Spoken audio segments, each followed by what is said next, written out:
Great lobby music today. Yeah, it was much better than the jazz, right? Hey, sorry about that, guys. Had to reboot some stuff, technical issues on my end. But welcome to the show. Today, guys, we're going to be breaking into crypto again, diving into several different topics from market manipulation to Bitcoin and Ethereum dropping like a rock today. I got my co-host Chris here with me. Chris. It's Friday. We need to be more upbeat on a Friday, right? Right. Where did that week go? It's been like the amount of news that has come out this week. It's just absolutely mind-boggling. Like, really. I mean, what do you want to dive into first? Well, let's kind of talk about I mean what everyone's thinking about right now with ETH and with Bitcoin and just dropping off here. I mean, let's see why this is happening and if there's any sort of break in the near future. Yeah, I mean, what has been signaling these moves? I think a lot of it is, of course, there's stock market issues, right? Like Oracle is delaying setting up OpenAI data centers. The market's slowing down in general. You have, high level suppression of the market. I mean, that's what a lot of the big traders on TradingView are saying as well, in their analysis of the charts. Let me pull that up here. I mean, I get chart analysis, but I'm seeing from both ends. Like, some are saying this is the end of the cycle, but then I'm seeing it on the other side where they're saying, "Do you not remember this kind of drop off in the last cycle? Almost immediately after came a big boom." Yeah, and then they're showing their evidence around that. Well, and it's a little bit different now too, right? Previous cycle, that was like 20,000 coins in existence. Now there's 20 million, right? So there's a couple different factors at play, but kind of our case here on the show, and not financial advice at all, but is that there's going to be an extended cycle for the first time. We have these major macroeconomic factors happening. We have tariffs, which have sort of pushed things forwards and delayed, the traditional market cycle we have here. Nexus was on yesterday talking about how, in the previous cycles with the Bitcoin halving, how everything moved differently. And now it seems like things have been delayed. So, yeah, I mean, I was kind of looking at the charts earlier here, especially like with ETH, Bitcoin. You can really see that it's trying to move up in this channel, but also we have some suppression. So if you zoom out, this is going back to all the way July 24th. I mean, you can see a pretty solid trend line going through there, right? Yeah. We have a channel moving upwards. But then, you kind of go in on the 4-hour chart, you just see so much chop here. And it's weird because, that's why everyone's kind of upset. At this point in the market, when you get all these lower highs, right, it should be indicative that the market's coming back. Yet it's been so volatile this cycle, you're not seeing anything with altcoins, right? Bitcoin pumps, altcoins move a little bit, Bitcoin dumps, altcoins dump further. And that's just reflected off the Bitcoin dominance, right? Because when altcoins move, that's usually when your Bitcoin dominance is, 45 to 50 range. So zooming out to like the 1 week, looking at the previous alt season, when we were down here, right? we're still descending out of here. And if you project, the rate of this descending, now obviously it could drop like a rock, like it did previous cycle. Things aren't too off kilter, right? But yeah, it's definitely with market manipulation, with tariffs, with all of these different economic factors. That's why altcoins are moving, because smart money, they don't want to put their money in altcoins right now. It's just the basic case. What do you think, Chris? I mean, it's more volatile than ever at the moment. But at the same time, there's so much coming in at the moment that is good news for crypto. Yeah. I personally don't understand why we are not moving up. I can see why meme coins are taking a big drop at the moment. I can see why people are speculating whether there's going to be a future in meme coins. I understand that they over the years they've liquidated a lot of money from people from the rugs and the scams. So I can see why people now want to put their money into businesses coming into the space and launching coins. Trusting more in institutions and going more into stable coins and Bitcoin. Well, so I can see why. Yeah, we're actually at a 2-year low for meme coins right now. So I saw the post by Crypto Quant earlier, and is that the one we're the same place as we were in the 2022 bear market? Yeah, so this guy just stole the post, but I'm gonna pull it up, basically reiterating the same thing. So meme coin dominance at lowest level since 2024. Yeah. So, I mean, hopefully, you see the same thing with ETH, right? You have your lower highs, right? It's moving up, but it's it's consolidated in like this channel. All this, there's a lot of volume, but it's manipulated to stay here.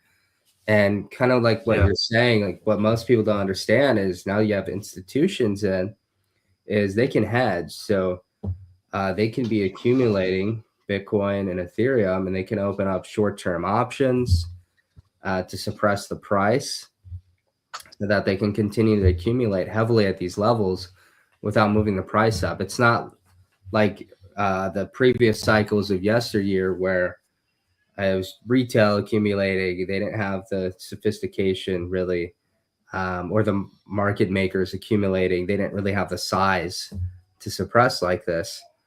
But I think that's what's going on. Do you think it could signal the end of meme coins? Like I'm on about the lower level memes. So like we had Pepe came in and it just pumped, and there's been other silly coins that have come up and they've just pumped, and now we're seeing these coins coming in, and what would originally go up are just not doing anything. They're obviously getting some volume, but then they're just dropping off completely. Yeah, I certainly hope so.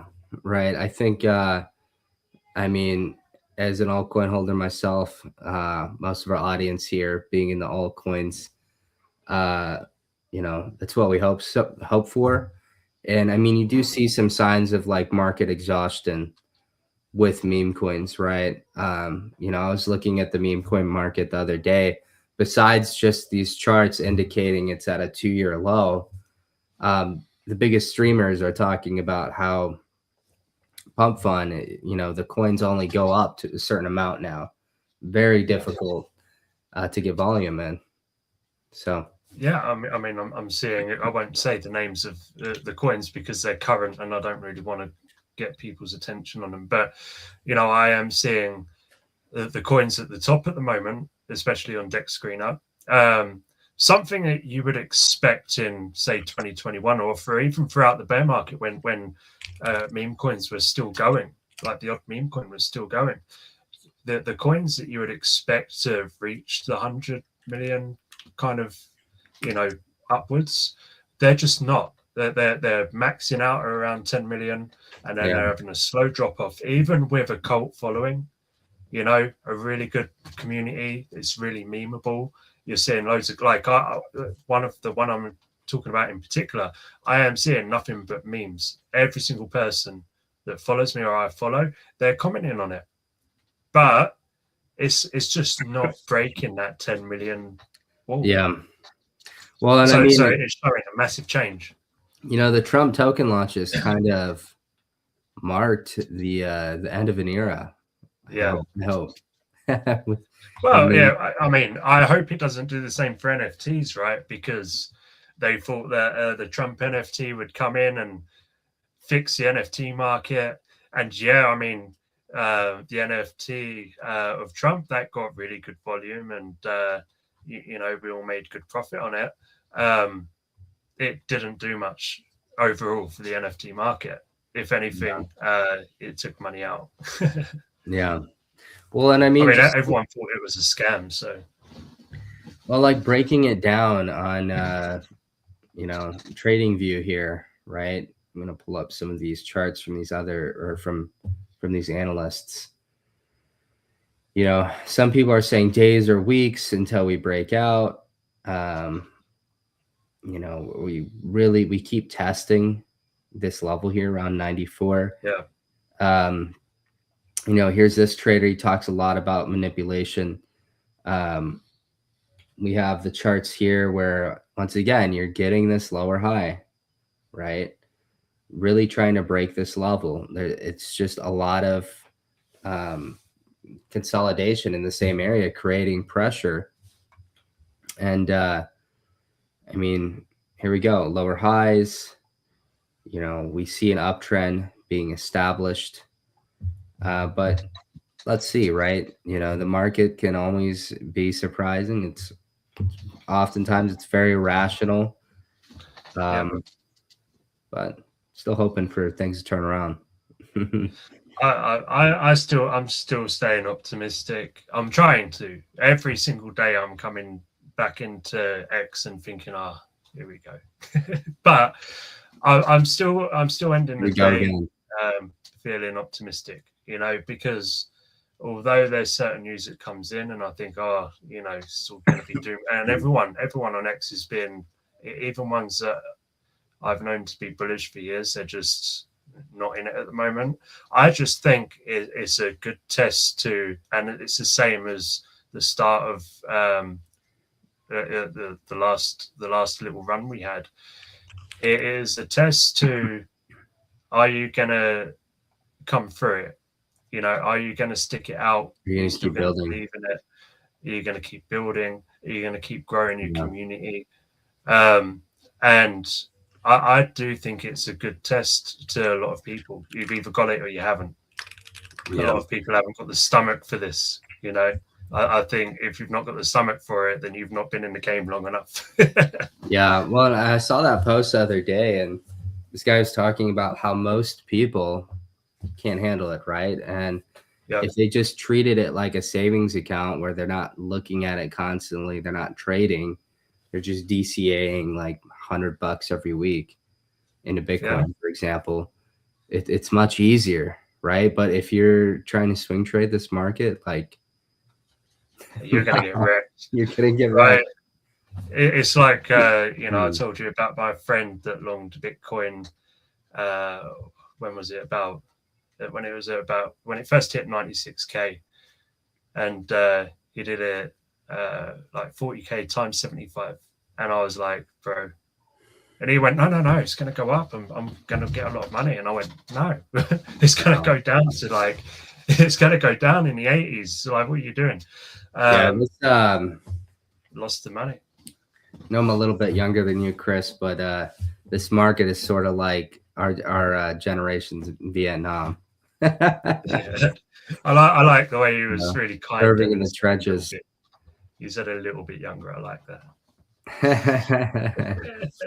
Well, yeah, I mean, you even see the same thing with AI, right? So People asked 8 different popular models, what the Bitcoin price will be on December 31st. I guess we'll see in 19 days. Yeah. DeepSeek thinks we'll be at 115. I mean, that would be nice, to be honest. That would be very nice. Maybe if it went up that much, people would feel like altcoins are worth looking at again, right? Exactly. I hope so. Grok thinks it's going to be 112,000 or 112. Okay.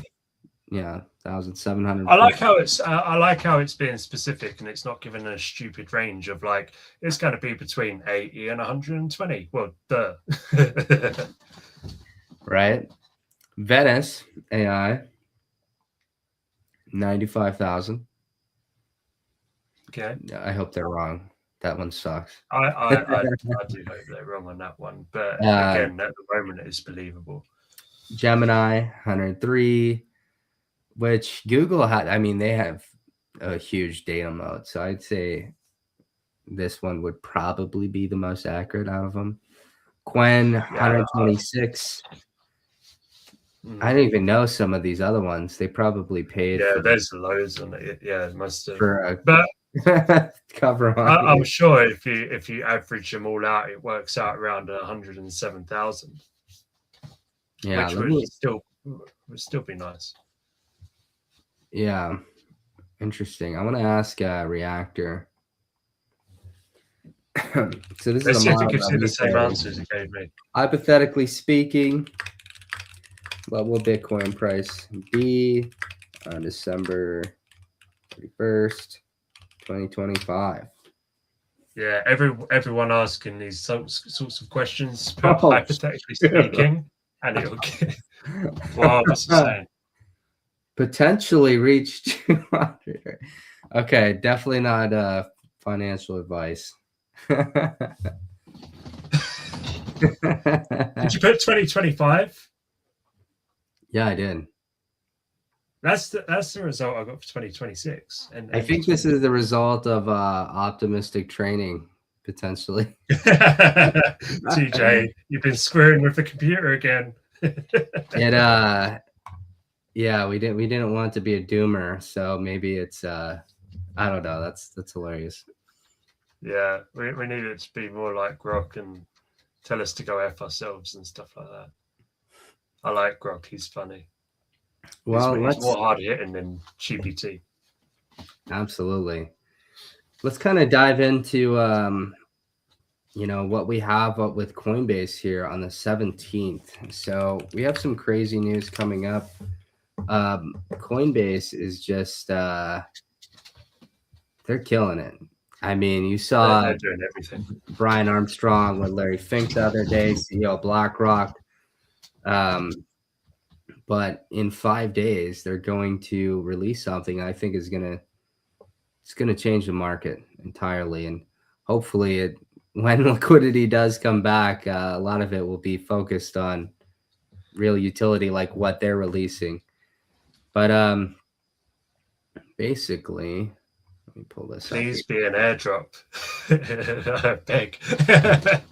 That'd be so nice. There's so much speculation around that airdrop. Well, so will it be their token? Yeah, I don't know why X does this. You search up a topic and it'll say that the top topic is one that no one has liked or retweeted. Anyways, yeah, I mean, yesterday's top topics was David Goldstein posting a topless selfie. Yeah. Well, basically, they're going to be unveiling prediction markets and tokenized stocks. So they've been shipping in the background. And if you guys don't know what this means, so Polymarket, Kalshi, fastest growing companies in history. Coinbase is moving in to capture that market. But then also they're tokenizing stocks. And they've met with BlackRock. to do this, to make this happen. So we could see a future in which, you know, most of any industry is tokenized, which is big for crypto. I mean, it's a massive move in. You know, Coinbase, they are making some big moves. I have seen a lot of speculation from people. You know, they've been saying it's not a good move to be mixing with Solana and such. You know, it's kind of permanent, right? And they're a bit worried about what it could bring. I mean, I'm all for it, to be honest with you. Any growth that we can have towards Coinbase, and any growth that then comes from that to base, I'm all for it. I'm not worried at all. I trust completely in Brian Armstrong. I trust completely in Jesse Pollock. I trust completely in their team. I think they do an amazing job for the space. I think that they're very uplifting towards builders, and they're uplifting towards their community. They're not just going to be like, here's some money, here's a good call. You know, they're actually just posting motivational things every single day, motivational posts, and just encouraging.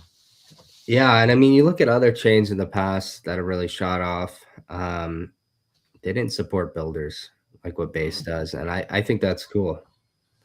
Well, speaking of another centralized exchange, so this is actually funny because I know who made this deal happen. I met with him last year, but yeah. So Pakistan signs an MOU with Binance to explore tokenizing up to $2 billion sovereign bonds, T-bills, commodity reserves. So I, you know, when we were putting together the topics for this morning, I saw that and I was like, wait, I just saw a post from my boy Bilal, and sure enough, here he is with CZ, and we saw it. They're just hanging out. TJ, do it. Yeah, right. But it's cool stuff to see, right? Crypto can uplift, you know, any nation. Doesn't matter if you're the U.S. Doesn't matter if you're in Southeast Asia, Middle East. It's tech that empowers everybody. Yeah. So did you meet him, like in person?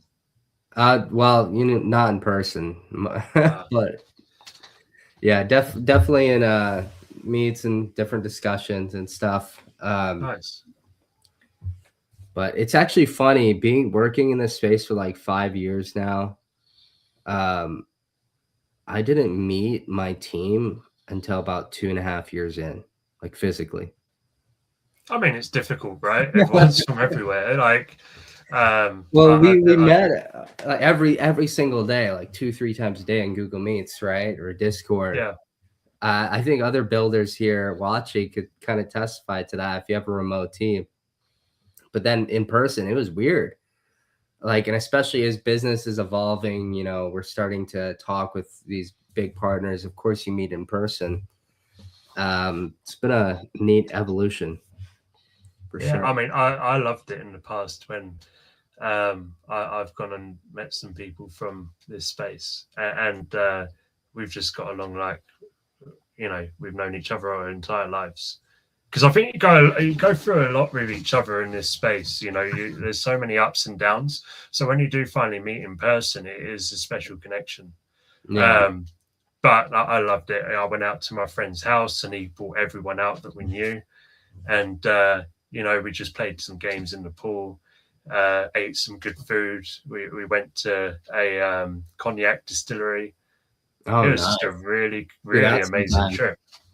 Maybe we should organize an ARK event, or just a show event in general, invite the ARK community and people who watch, and that'd be really cool, especially at some crypto events. People who watch the show, they can we can host an event with our viewers live.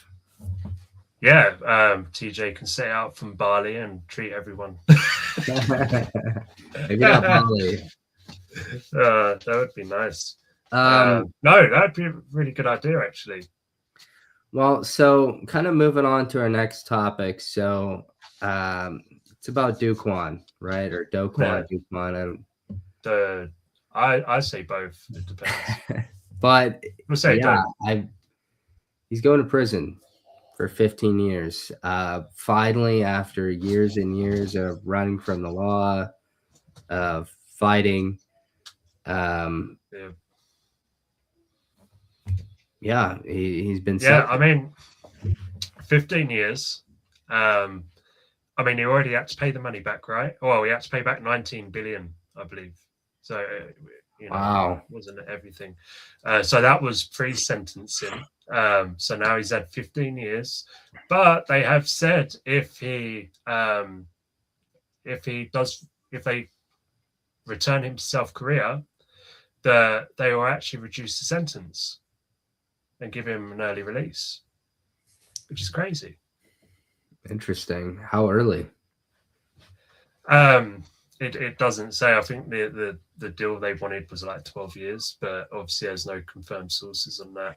I wonder if he has any Bitcoin, because 12 years, that's 3 cycles Oh from man, now, 15, 4 cycles you'd from love now. it, right?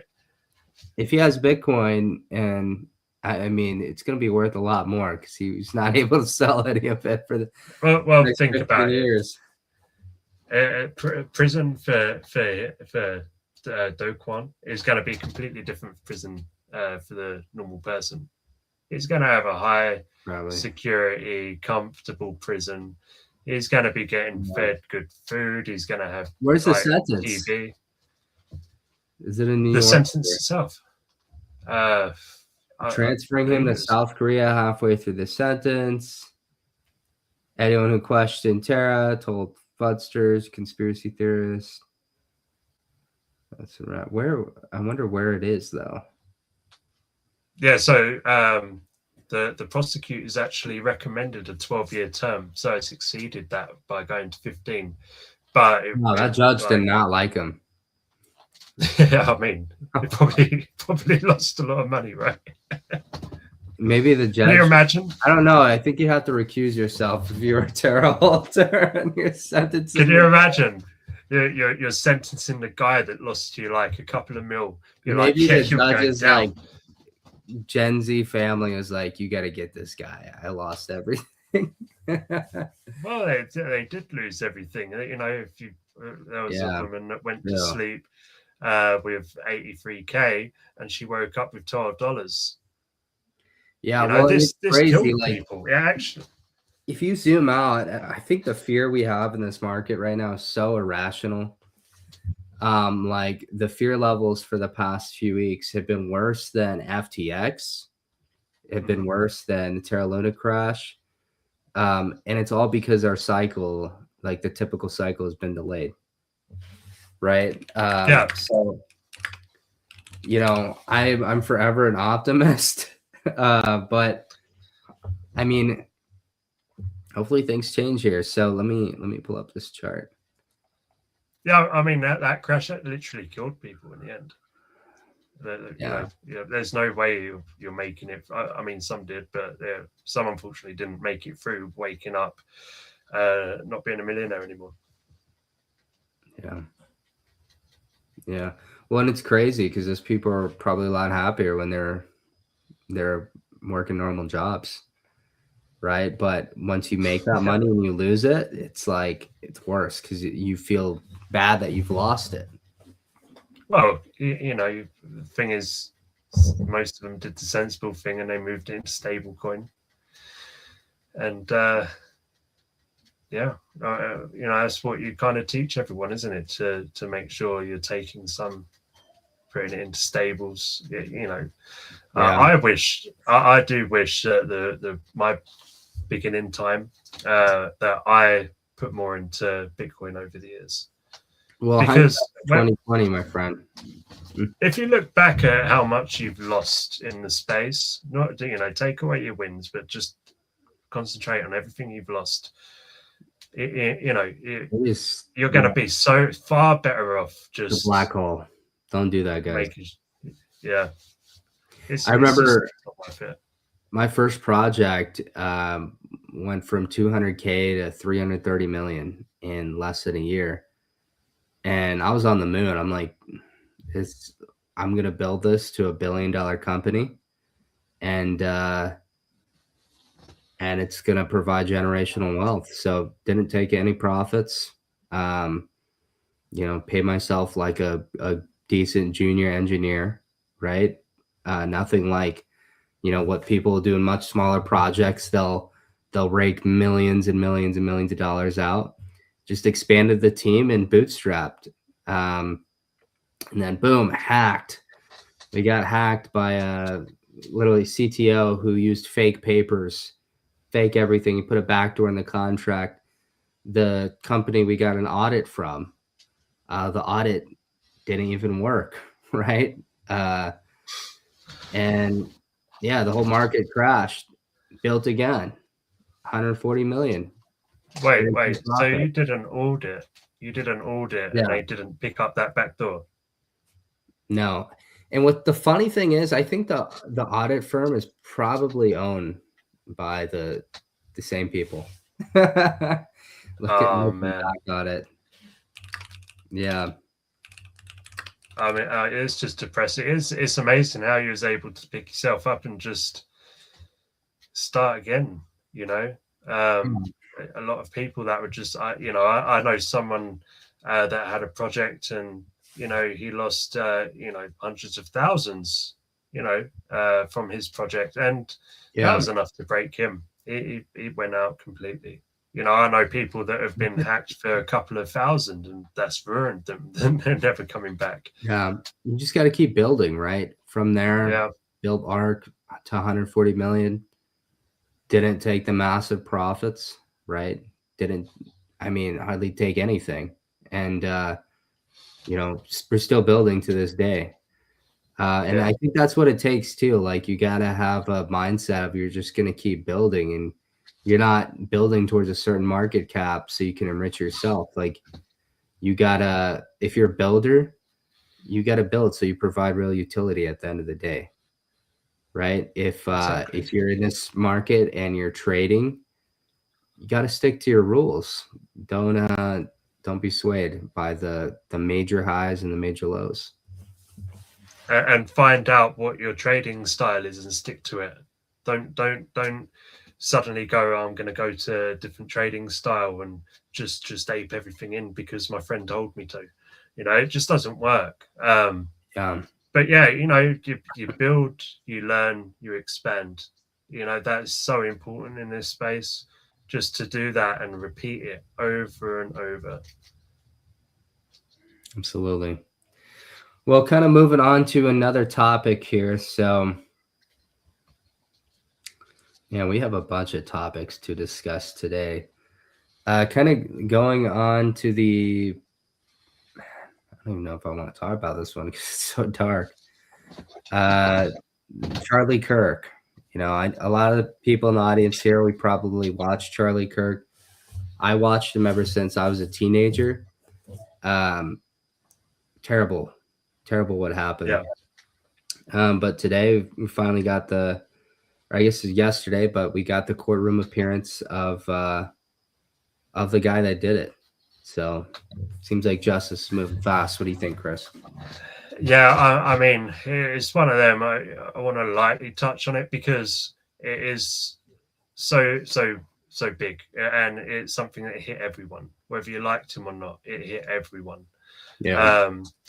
There's a lot of speculation out there that he is covering for someone else, and he got this this message on his Discord where he was told to cover for this murder, and I just think it's bananas because the guy he wrote on Discord that he did it.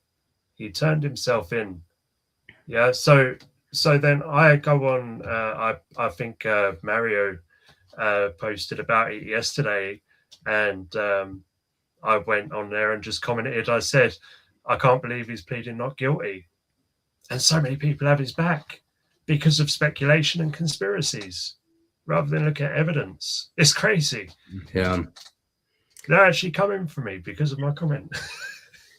Well, and you look into, yeah, it's just a terrible situation in general. But like what his own wife is saying, like, I mean, it'd be one thing if she was speculating. It'd be one thing if she was Yeah, questioning everything. But she isn't. And I know personally, I've had friends who told me they're like, "What if she's an actor?" Like that's just batshit crazy, man. yeah. Like, What come on, like a since they guy's were wife is making stuff up, man. Come on, yeah, like, since they were teenagers, what? She's just been a bad actor. yeah, She's just like, acting. She's covering it up. She's the one that did it. No, come on. I mean, Candy Sowen's comments on it a lot. Obviously, she's got her podcast where she's putting out every single conspiracy. I guess people are listening to it. I think some things that she is saying are kind of true in a weird kind of way. But I think the evidence is there. The towel wrapped around the weapon had his DNA on it. He had the bruise and everything from the rifle kick. It's it kind of just signals him. So until I'm proved otherwise, I'm going to say that he did it. I was completely different. I don't know if you remember Carl Rittenhouse or Carl mhm. Rittenhouse. Rittenhouse. Yeah. Yeah, he has recently come back to Twitter and to social media. Oh wow. Yeah. So I actually had his back throughout that entire court case. I watched every single I bet you got a lot of heat for session. that. Oh yeah, definitely. You're gonna. And I was really happy, like when he got his not guilty sentence, well, not sentence, but I was over the moon for him, and I thought now he can go away, he can think about it all, process everything, because at the end of the day, he still killed someone, right? That's going to mess anyone up mentally.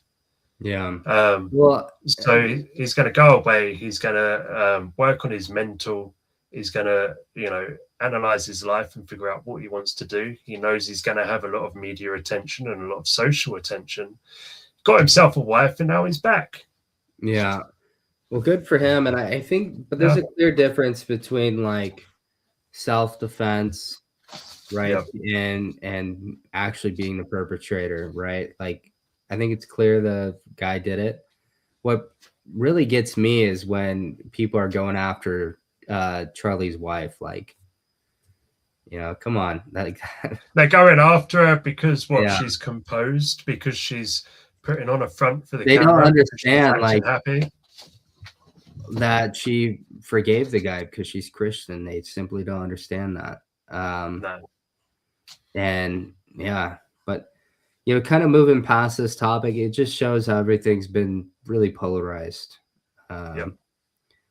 And all for the wrong reasons, right? Like people are going after Charlie Kirk's wife after he was assassinated and making up all kinds of crazy stuff, saying she's Making up videos. making up They're videos. changing the And then you videos. It's see crazy. on the other side, like with Rittenhouse, like guy clearly defending himself. Years later, people can't admit that watching the film, right? So it takes Yeah, a I mean, they tried to say in court that he went out with the weapon and he went out to murder someone. He just wanted to murder anyone. He was a really bad person. There's not a bad bone in this guy's body.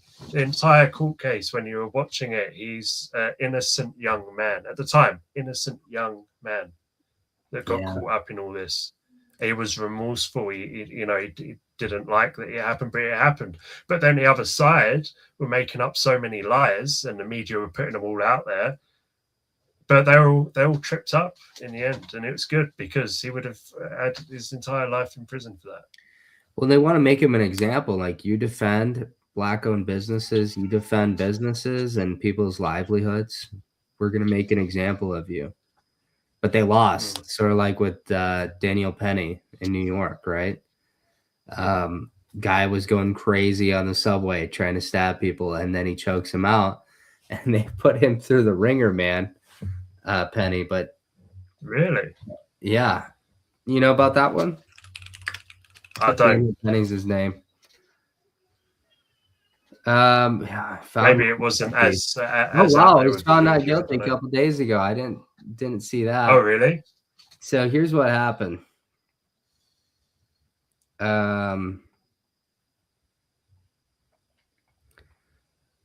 So this guy was going crazy on the subway.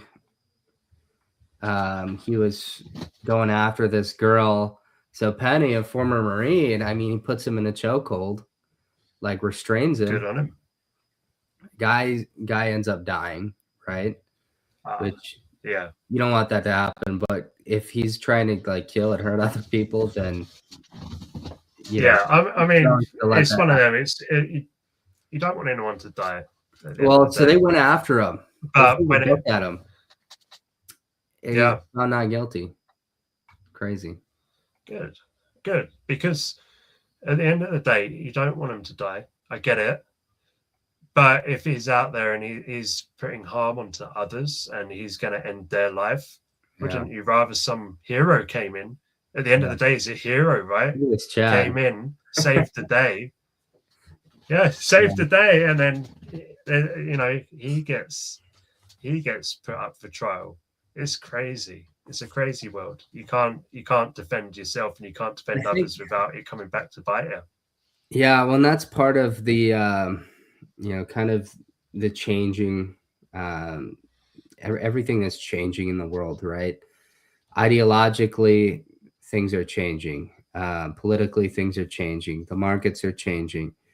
All like every industry wants to come on a blockchain. At the same time, the U.S. is fixing a problem that we've had ever since we went off of gold, and we're instituting tariffs. We're fixing like a 50, 60-year problem. And of course, there's short-term pain, but I could look at the long-term outlook of everything coming into crypto, these revenues going to the most powerful country on earth that knows how to handle them instead of going to other countries, and how all these things culminate. And I see positive for the space. Yeah, same. I see there's a lot more positive things to come. What else is Trump going to bring to the table? I mean, I don't know about you. The first thing that I noticed with Trump when he entered office, one of the first things that he wanted to sign off on was daylight savings, right? Is that going to happen? Is it happened? I don't know over there. Like, I want them to set that trend so that can happen in the UK and just stop messing up our sleep cycles with this outdated daylight savings. And you brought that up. I don't know why my brain connected the dots, but once stocks are tokenized, I mean, markets are going to be 24/7 too. They're not going to open and close and open and close. So that'll be interesting. Yeah. I mean, it would make it interesting because obviously there just will be no gap. There will be no, big news coming in and then you waking up to the big drop, or it'll just be. I think it will be a lot calmer with some spikes. I think that's how it will go down if it was 24/7. Yeah. Well, what do you think, Chris? Anything else to cover today? I mean, we touched slightly on base, right, with the speculation around December 17th. I would like to hear everyone's comments on that and what you think is coming. Again, I do think it could be the base token, which I think is very interesting. Will there be an airdrop? Will it be a delayed airdrop where it's over the next year? I don't know how they'll handle it. Or is it the certain things are going to come to light? They're going to release something. I have no clue. I've seen so much. Is it something to do with Solana? Is Brian Armstrong's quite tight with Aulon, right, from Solana? Is it something to do with the pump fund airdrop? Are they going to do some sort of combination deal? I have no idea. So I really want to know other people's comments on that. Yeah, comment, and we'll expand on that in our episode tomorrow. Yeah, because tomorrow we're actually having some guests on that are on base 24/7. So it's going to be interesting to hear. And everyone has a different concept and a different idea of what's going on. So it's going to actually be an interesting space to hear about base, the speculation around December 17th, and just why they are there and what's being built there. That is making moves, because there is so much on base. It's crazy. The past year, it's just absolutely boomed with engagement, with mini apps, with adoption. It's just they're doing everything right, and now they're putting Solana into the mix. It's just I think we're going to see something completely different. Yeah, and I'm kind of excited for next week, especially with some of our new guests coming on, having to do with base, right? For anyone who follows arc.ai, that's our company. It's an AI company that I co-founded, and we've been invited to the base app. So we're going to be talking with some people from the ecosystem, kind of walking through what that means together live. And we're excited to do it with them. Yeah, and we're going to be one of the days speaking with a very good project that has a really good concept and talking RWAs. So stay tuned, guys. That's one that's going to be exciting. Alrighty. Well, guys, this was the show today. TJ, I've been building in this space for 5 years now. Built some incredible technology, but the people here are even better. We're going to be streaming every single day at 12 Eastern, except Sunday. So stay tuned, turn on your post notifications, and we're going to have some great guests soon. Thanks, everyone. Yeah. Thanks for joining. See you tomorrow.